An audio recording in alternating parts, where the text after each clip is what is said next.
I used to write goals for work and not my personal stuff. The amount of people that do that blows my mind. Yeah, I know. And it's only probably been in the last 5 years. I've read 7 Habits twice. The second time I read it, I had a family and he was talking about roles and goals. So now I do roles and goals every quarter. So I go, what do I want to be, or who do I want to be as a wife? What do I want to do as a wife for myself, as a mother, and then as a business owner in my industry, as a manager, and I just write it down. I laminate it, put it in the shower, and I get it. Love putting your goals in your shower. I love it because I look at it twice a day. Yeah, see, I hate that. I just like to have a shower in peace. Like my shower's like my mental break. But again, we're all different. Yeah, and I do my affirmations in the shower too. Yeah. I used to do them with a cold shower, so I'd have my affirmations like laminated in the shower, and then I'd do my cold, and I had to say all of them before I turn the cold water to hot. I haven't done that in a while. I feel like that would be stressful because you're like, cold, it's cold, it's cold. No, I had to and I would say them really enthusiastically. And anyway. Did it help? Yeah, it did. Amazing. Yeah. Great. Let's do that again. We are child development obsessed business besties and mums, and we're here to spill all our secrets. We have a combined 30 years experience working with children, and each episode we will bring you up-to-date research and evidence-based strategies to set your children up to thrive. I'm Lizzie Dawson, Australian exercise physiologist. I'm Emily Mackey, Australian speech pathologist. And this is the Move, Talk, Thrive podcast.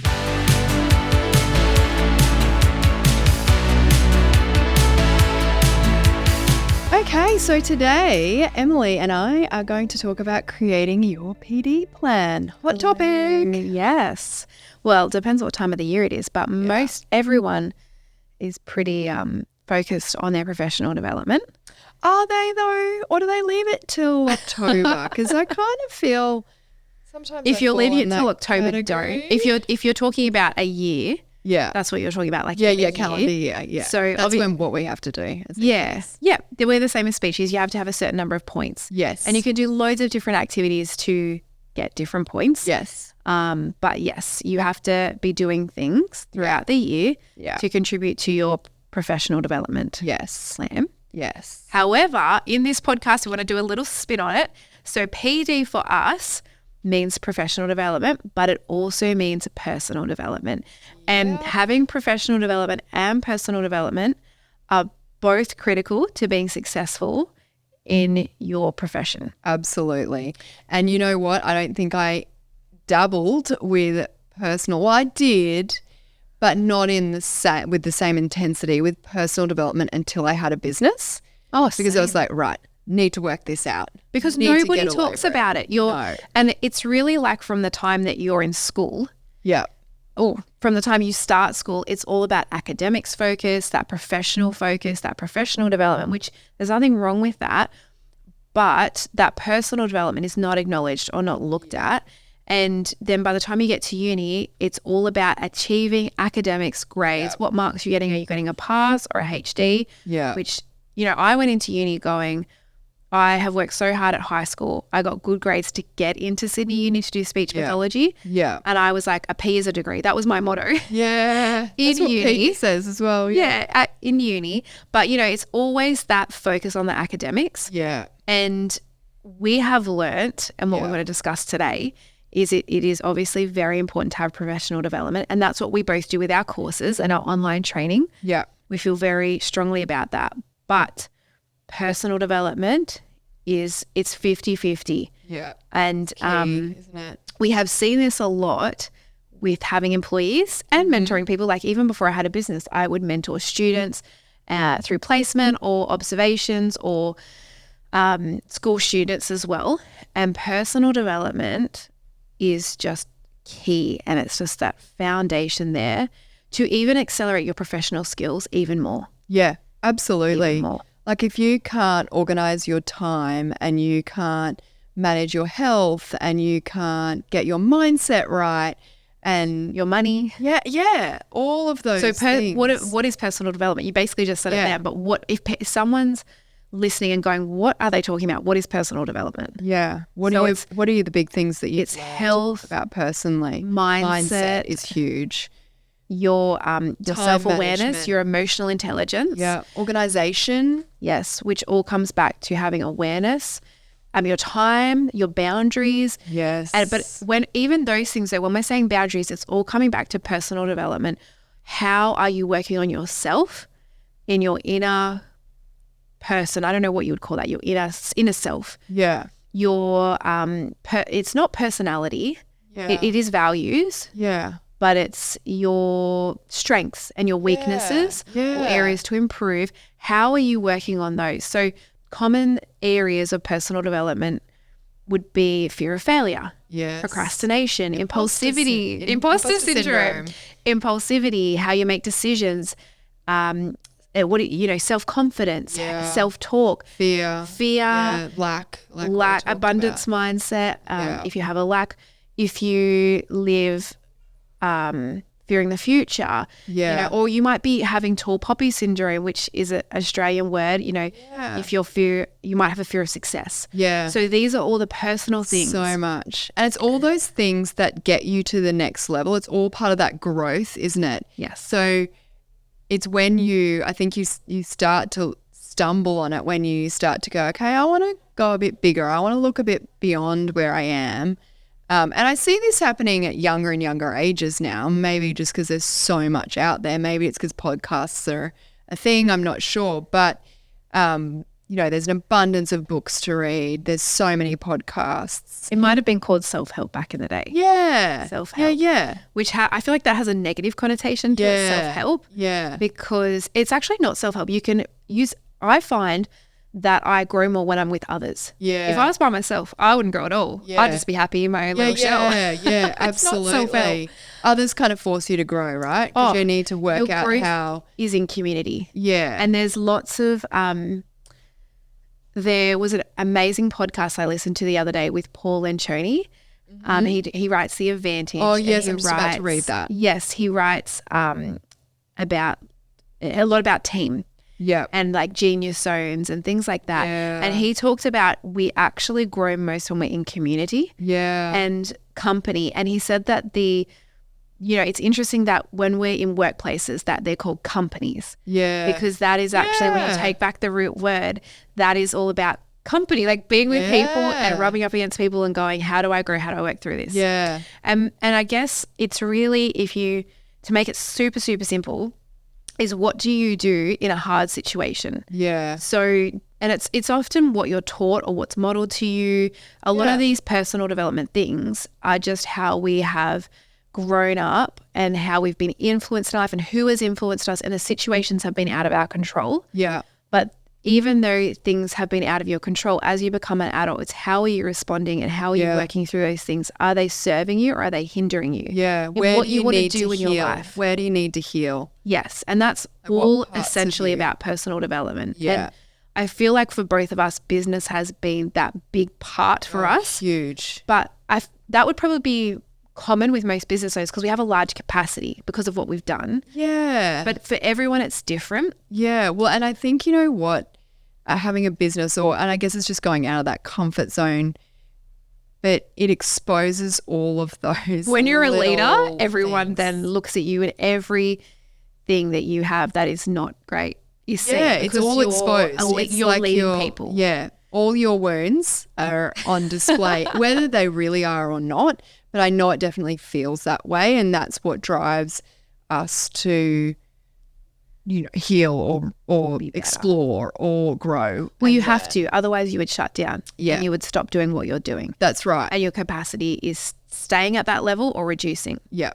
And I mean, to put this in perspective of a new grad perspective is often we find, when I say we were looking at Speak About, that context, is that we find that everyone comes in, they're focused on those technical skills. We talked about that in a podcast already. But they're focused on those technical skills. That's amazing. They might do 1 or 2 years or even less. And then they are really amazing as a speech therapist. But then what we start to bump into or what starts to hold them back might be things like procrastination. Yeah. So it's like, okay, I didn't do my reports. Why? Because I procrastinated. I didn't use my time wisely and I did resources. And it comes to bite them back the next week when that parent's like, where's that report? It's very simple things like that, just to put it from a practical perspective. Yeah. But then it might be like fear of failure. And so then you might agonize over your reports or perfectionism. Yes. And you then are struggling and you've got a backlog of reports built up. And because you're just struggling with that. And so often, I mean, we made this mistake early on in business. Often we would be like trying to coach them through the report. And they're like, oh, it's technical skills. Teach them, how to word their reports better. It's grammar, or it's the structure, it's the templates. And now I'm like, actually, it wasn't that. It was the fear of failure or the fear of success or the fear of getting something wrong. And so that once we actually solved that issue, then the reports were a no drama or whatever the functional technical skill was that they were working on. Yeah. And so this is where it sort of comes into your career, as you can be the best at your technical skills. You can be the best at your clinical skills. But that doesn't matter if you don't know how to talk to parents and have that confidence. Confidence is a personal development skill. Yeah. So if you don't have those, it will not allow you to get to that it will not allow you to reach your potential of being a successful clinician and being really good at what you do. Yeah. And also being a better person. Yeah. And, being on your path to your purpose. Yeah. But and that's like one of the first steps is that identifying your purpose. And I think that's part of your personal development is knowing your why, right? Yes. And what's your personal mission? And having goals. Career mission. When I ask my teams what are their goals, they just look at me fairly blankly. Are you talking about like professional or personal or both? Anything. Yeah. Anything really. Definitely, like usually they might be, buy a house, travel, car. Yeah. That might be on there. But there's, they can be really big goals. That might be like 10 years away. So what are you going to do in the meantime? Yeah. But I think even just having goals is something that scares people, and it's something that you and I did you have goals before we did our PD together? No, because I didn't. Or our PD. Our business coaching, sorry. Or before having a business, no. Yes, I mean, like you have basic goals like, I want to be a good speech therapist. Yeah. But when you actually think about that's not a goal, that's measurable. Just a vision for yourself. Because it's totally not measurable. Yeah. So how do you know if you're hitting it or not? Yeah. That's the main definition of a goal. Yeah. It needs to be measurable. Yeah, smart goals. And it's short term, really. Yeah. Because defined. The time needs to be defined. Yeah, defined. Yeah. It contributes to a vision of what you're creating for your life. And the reason why you've got to put personal and professional together is because you are a whole person. That's right. If you go into a workplace and all you're doing is focusing on your professional skills, you could, like, what happens then when you have a tragedy in your family? Are you hiding that at work? Yeah. You're a whole person. We carry things with us. Absolutely. No matter what situation or circumstance we're in. Yeah. So we have to be looking, we're talking about whole children. Yeah. What about whole employees? Yeah. We need to be whole looking people. at that. Like I've had employees tell me, I got told in other industries not to cry at work. And so they were just stressing and struggling all day because they were going through a really traumatic family situation. Or, something's happened. That's life. Life is up and down. It's not all smooth sailing. And so we actually then develop ourselves personally through those hard times, through those challenges. Oh, that makes us who we are. Yeah. And so why would we not do that at work? Because we're at work 5 days a week. Yeah. Are we going to stop our healing or growth or personal development, leave it for 2 days on the weekend when we're exhausted, running around trying to get our groceries done, all the extra things? Yeah. Healing and growth happens with people. Yeah. You don't spend you spend the most amount of time with people in your workplace. Yeah. So again, choose your workplace wisely because those are the people that will be influencing you. Yeah. And you want to have positive influence on your clients. Yeah. But you're a whole person. Absolutely. Have to be working together. And I used to write goals for work and not my personal stuff. The amount of people that do that blows my mind. Yeah, I know. And it's only probably been in the last 5 years. I've read 7 Habits twice. We both love the 7 Habits of Highly Effective People. If you haven't read that book, you must or read. listened on audiobook by Stephen Covey, that changed both of our lives, didn't it? And I've read it twice and my perception was different like both times. You learn so much. Yeah. And I think the second time I read it, I had a family and he was talking about roles and goals. So now I do roles and goals every quarter. So I go, what do I want to be or who do I want to be as a wife? What do I want to do as a wife for myself, as a mother, and then as a business owner in my industry, as a manager, That's really clear, really specific. Yeah, and I just write it down. I laminate it, put it in the shower, and I get it. Love putting your Sharpie. goals in your shower. I love it because I look at it twice a day. Yeah. See, I hate that. I just like to have a shower in peace. I need a mental, like my shower's like my mental break. But again, we're all different. Yeah, yeah, and I do my affirmations in the shower too. Yeah. I used to do them with a cold shower, so I'd have my affirmations like laminated in the shower, and then I'd do my cold, and I had to say all of them before I turned the cold water to hot. I haven't done that in a while. I feel like that would be stressful because you're like, cold, it's cold, it's cold. No, I had to and I would say them really enthusiastically. And anyway. Did it help? Yeah, it did. Amazing. Yeah. Great. Let's do that again. Get that started. But you do grow. You've grown from that. But I think, I was achieving all this stuff with business and work and professionally. And I was like, oh, maybe I should write some goals on what kind of wife I want to be and what type of mother what I want to do with my kids. To me, that is the most important reason why we personally develop. Yeah. To be a better wife, a better mother, a better daughter, a better sister. That's the main thing, isn't it? That is what life's about with relationships. Yeah. So you use, in a way, it's nice and comforting if you have a supportive workplace. Like Speak About is definitely this. Yeah. Not all workplaces, your workplace would be.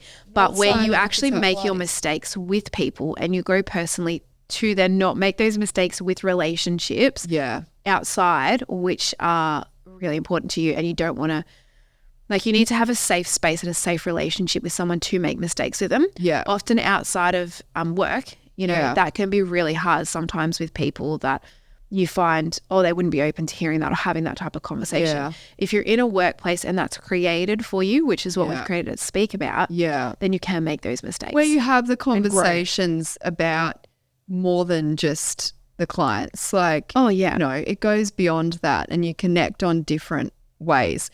I say with both of my businesses, my team's like my family and my oldies, my clients, definitely, because we've had them for ages.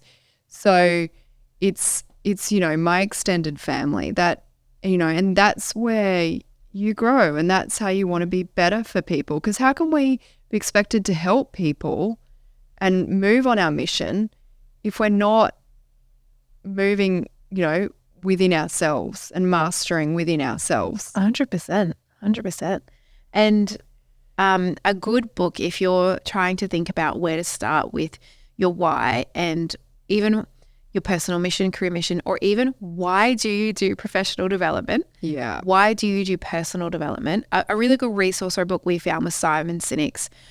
He has a book, Starts With Why, which is amazing, but he also does a couple of YouTube clips and videos and presentations. He's really good at Simon speaking. Sinek in general.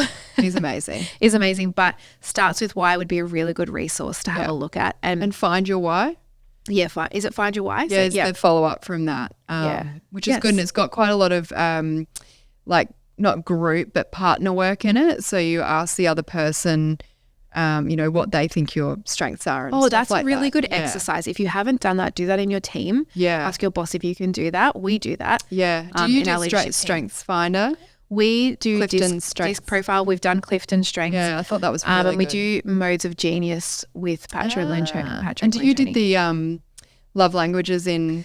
So we do languages of appreciation. Yeah, that's what we did. And the workplace adaptation from five love languages, which is for families, children, couples, that type of thing. Yes. We first came across that in our marriage prep. Yeah. 5 love languages. Such a good book. Really helpful. Yeah. Really helpful. And then they have an adaptive version, which is for the workplace. Yeah, obviously the workplace you don't do touch.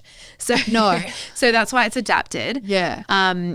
But it's like words of appreciation, gifts, quality time, acts of service. Yeah. We actually have it. We're in our clinic right now. We have it on the wall over there. It's really good and it's so helpful to know what everyone is so that if you're acknowledging their work and their effort and you know what their you can make language it of appreciation, you can speak their language and you know it's going to actually be meaningful to them. Yeah, absolutely. So helpful. And they receive it. The only other thing I was going to say is looking at who's doing what you want to be doing. Yeah. And then then talking to them. Yeah. Or following what they're doing and asking them questions like we're sharing with you all. How did you develop your why? Yeah.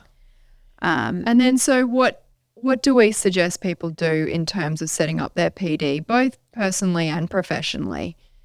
What's I the think first like step? what you were saying, you were looking at, was it 1 year goals or even quarterly goals? Well, I do 5 year and I do 5 that years. twice a year, and then once a year. Sorry, I do 5 year goals, and then I'll do 1 year and 90 days. Yeah. So I go, where do I want to be Yeah. in 5 years? And I do that once a year, and then I go, okay, every quarter I'll go, okay, where do I need to be in 12 months? And I've got that all written out, and I'm like, okay, am I on track for that? And then I'm like, okay, what do I need to be doing in the next 3 months to make sure I'm on the way to the 1 year and the 5 year? Yeah. And that's the same principles that we would apply to our clients Yeah. with Yeah, their that's diagnosis right. and things. So we need to do that to ourselves. And then you can start to go, okay, where do I want to be? And then what courses are going to be relevant, or what PD, or what books, or that's professional and personal. yeah, both. And where, what do I need to be doing now to get there? To get Because you that. can't make that big leap Yeah. overnight. Yeah. It takes time, Yeah. and having a plan helps Yeah. you achieve that. And that's designing your life and your career. Yeah. And what's feeling that? Empowered. Have equals B plus do. So Yes, I was what's going the to say, who do you goal? want to be? Yeah. What's the goal? What do you want to have? Who do you need to be? What does that person do? That's your personal development Yeah. side. And then what do you need to do to be that So yeah, person? yeah. And that's a very lovely equation. I love that. Yeah. I quite often go to B all my times goals. do equals have. Have equals B plus do. Yeah. Something Yeah. like that. No, you just said it backwards. Backwards. That's just what's locked into my head. And I do all my goals. I go through and I'm like, okay, who do I need to be? I need to be organized. I Yes. need to be reliable. I need to have Yes. integrity. Yes. I need to, follow through and do what I say I'm going to do. I need to, It's holding yourself to a high standard, a high accountability, Yeah. which most of us would say, oh, I want to be a person that has integrity. Yeah. I want to be this, but it's being intentional and going, actually, that then filters down to everyday moments. If you say you're going to be in a meeting, you be in that meeting on time. yes. If you say you're going to do this, you do it. Yeah. Even if it hurts. Otherwise, then you take accountability for it, and you go to that Yes. person and say, I couldn't actually do this. Yeah. Can we do something else? Yeah. But I actually found that was what really helped me to have really good time boundaries and really feel like I took Yeah. control of my time, Yeah. because I was like, I actually to live with integrity means I can't say yes to something that I know. And Yeah. you know how sometimes we feel, oh, I'll just be polite Yeah. and I'll just maintain face and say yes, yes, People yes, pleasing. yes. Hello. Yes, yeah. Me over here. So you say yes, yes, yes. But actually I was like, I don't want to let this person down. Yeah. So it actually is better for me to say no, or, work out Yeah. another solution or a strategy, rather than just letting people down. And then that Yeah. breaks trust. And Yeah. as a leader, you can't do that. No. But even in your personal life, it probably just drives everyone around you crazy if you do that. Well, and it's not going to make you very happy either. No. And then you constantly feel like a failure, or you're letting people down, or, or you're like, oh, I'm always late. And that defines you. Yeah, that's right. And I think by writing those goals and knowing the direction you want to go, you can then map out, yes, that we've talked about the personal stuff, but you can also map out that professional development. Let's talk about the professional now. Yeah. So where do you want to be in 5 years? That is 5 years, 1 year. Yeah. But then I think mapping out, do you want to be working with a general or a specific population? Yeah. Who do you want to be working with? What brings you joy? Yeah. What gives you energy? Yeah. And often if we're looking at, I think when you're looking at professional development, right, again, it comes back into your personal season. Yeah. And so, if you're having a relatively stable personal season, you might be going for it and having lots of change professionally, learning, growing, acquiring new information, doing new courses. And, we could do a lot more courses and have a lot more flexibility when we didn't have kids. Yes. But and you can do that, and that gives you a nice balance. If you're having a lot of change personally, Yes. you might just keep professional a bit more consistent. Yeah. You definitely have to have a plan. So you might be doing 1 or 2 courses.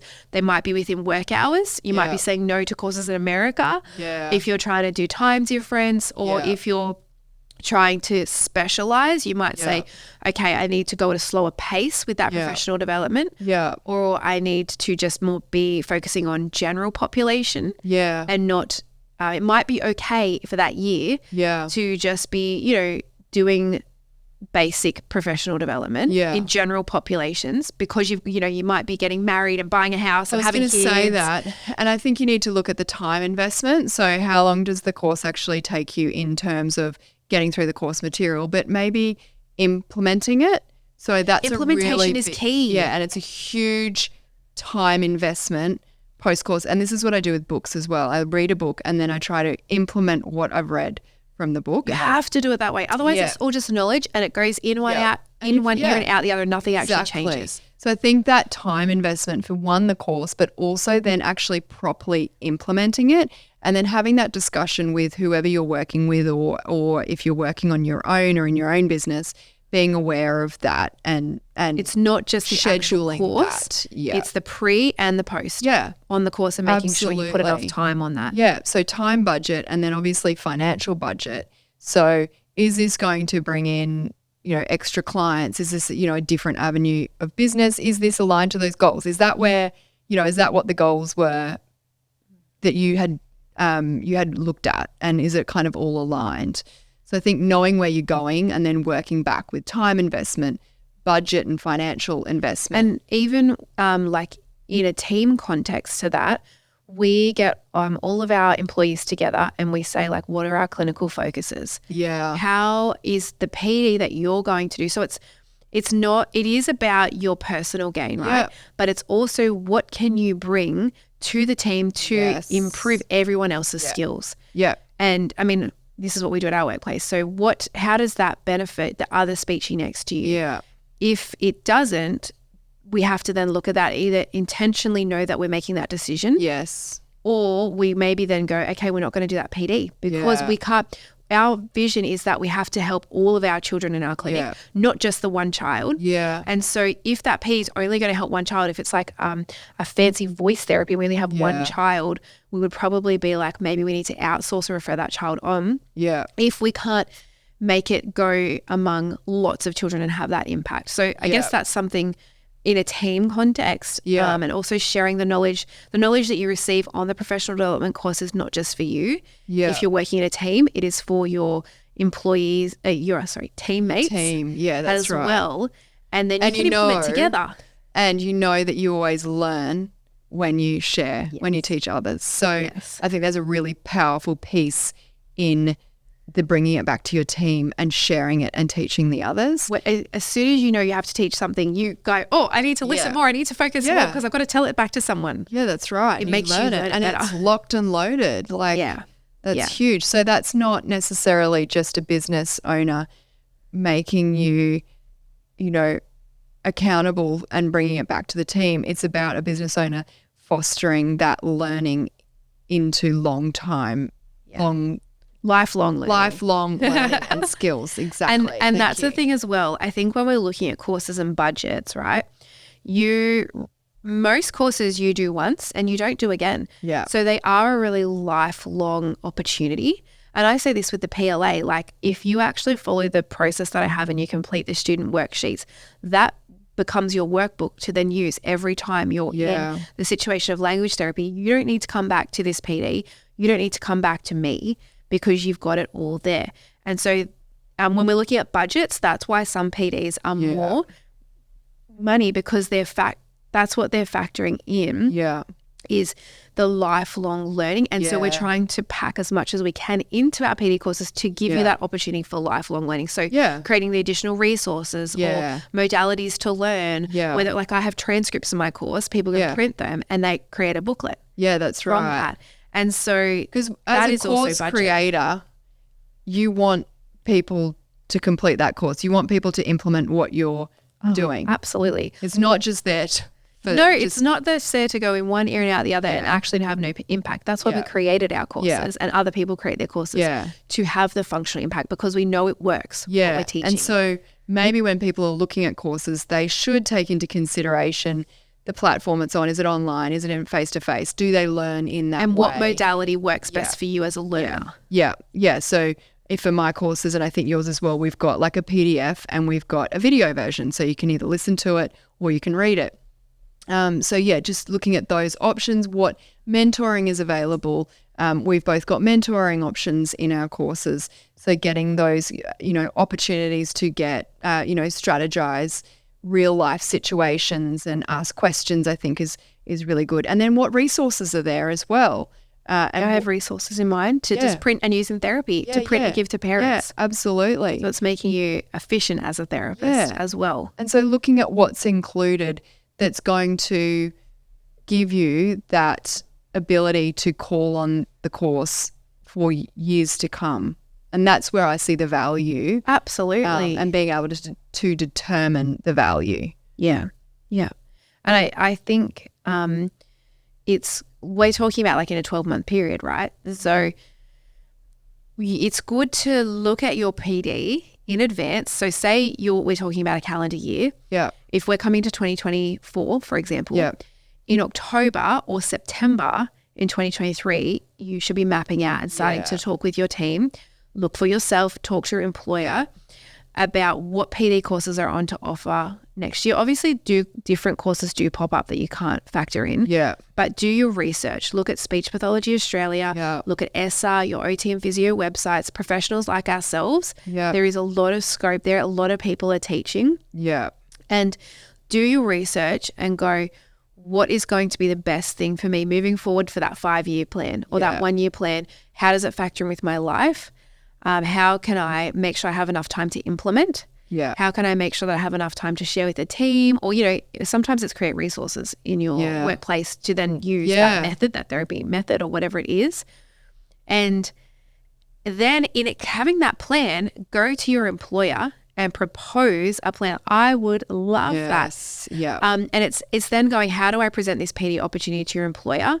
You need to have that plan there. Yeah. How it will serve your peers, how it has to be a win-win. That's what we're looking for as business owners. Yeah. How it will benefit the business, which when we're saying that's how will it benefit our clients, Yes, that's our right. team, and then obviously how it benefits you. Yeah. And what you're interested in and what you maybe have gaps in or are passionate about. So what you were saying before, is it aligned to what that business is trying to achieve? Yes. And you should be really clear on that. If you're not clear on that, you need to get clear on that in your workplace, because you should be at that workplace because you're on board with that vision. Yeah. And I think you put that together then with your personal development. Yeah. So we've mentioned a few resources already. I think it's whether you're a podcast person, a book person, an audiobook person. Yeah. You're a blog person, a YouTube person. There is so much out there that can sometimes be paralyzing. Yeah. But it's actually not going to the personal development first. It's look at yourself, reversing that process. Look at yourself. What are the things that are holding you back from moving forward to achieving your goals? Yeah. And the goals match up to the vision that you have for your life. And then going, okay, so then what personal development can I do to help myself in this area? Mm-hmm. So like a lot of people, they'll just go, I'm just going to roll myself into this leadership course. Are you wanting to be a leader? Yeah. We all are leaders in our own right. But, what is that helping you? Yeah. That, to me, that's a waste of time. And that's when you don't know, and you go, oh, well, I didn't get much out of that. I'm not going to do much. And I think when you're organized and prepared and looking in advance and then aligning it to your goals, you're not getting to the point where you're just like, oh, I've got to get 20 points. Yeah, in 2 months or 3 months. What's the one that's going to give me the most amount of points? Yeah. And then you're not absorbing what a waste of time. it. Yeah, what a waste. It might not be a waste, but high chance it will be. Yeah, well, and you're less likely to really absorb it if it's not aligned and you're not really interested and you're just going, okay, this has got the most points. Yeah. You're not going to enjoy it. And I think you can really enjoy PD. Like you can really get so much out of it. If you have a plan for it, of course you're going to enjoy it because you've planned to do what you want to do. And then, it's worth the investment of time, money, future time. What else is there? Time, money, clinical skills, all those skills. Yeah. And if you do professional development, it will help you personally. If you then have to share with your team or personal development is guaranteed to help you professionally. Absolutely. They both go hand in hand. But yeah, so basically, if you are not intentional with your professional development or personal development, think about how you can incorporate that into your life for this year. It's never too early to start, really. You can start planning your PD anytime you want. There's no rules around it. But make sure when you're hearing the words PD that you're no longer just thinking professional development and improving your technical skills or clinical skills. Make sure that you are starting to think about your personal skills and thinking about what is going to really help you grow to achieve what you want to achieve. Yeah. It's different for everybody, but we all have areas that we need to work on. No one is walking through life without areas that they need to work on. And it is a real strength and it takes great courage to say, I want to work on my fear of failure. Absolutely. And going to someone and saying, how can you help me? Or Googling research or looking at books. Yeah. Or podcasts. Podcasts are great. Yeah. So great. Oh, so much amazing stuff on podcasts, great. isn't there? And then I think putting that together. personal stuff is, that's what propels the professional and makes you put the professional into practice and choose the right courses. Like that's the foundation. Yeah. Yes. It's the foundational skills. Yeah. If personal development is new to you and that term is new to you, I would encourage you to talk to your workplace and your boss and see if that's encouraged. If that's not encouraged, seek out a mentor. Lizzie and myself do mentoring and coaching in that space, and mentoring and coaching. I do that with teams because that is all about personal development and looking at developing a repertoire of resources for yourself. I think that's the key. And so, again, reach out to us if you have questions or concerns. You can send us a DM on our socials or LinkedIn. If you are wanting to develop your professional skills, our courses are there. We will link them in the show notes for you. Make sure that you put them in a plan so that you're not, I know sometimes you can get to October, like we were saying, and it's try to stress to do a course. Lizzie only opens her doors a couple of times a year as well for some courses, don't you? Yeah. So if you're going to do Lizzie's courses, you need to make sure you're getting in when the doors are open. And I do mini challenges, so you need to make sure you get in on those months when I'm doing those challenges. Yeah. So you're making sure that you are putting that all together for yourself, and that is planning for success. Without a plan, we plan to fail. Absolutely. So remember that, implement that. If you would love to leave us a review, we'd love to say thank you and we'd love to know how this has helped you.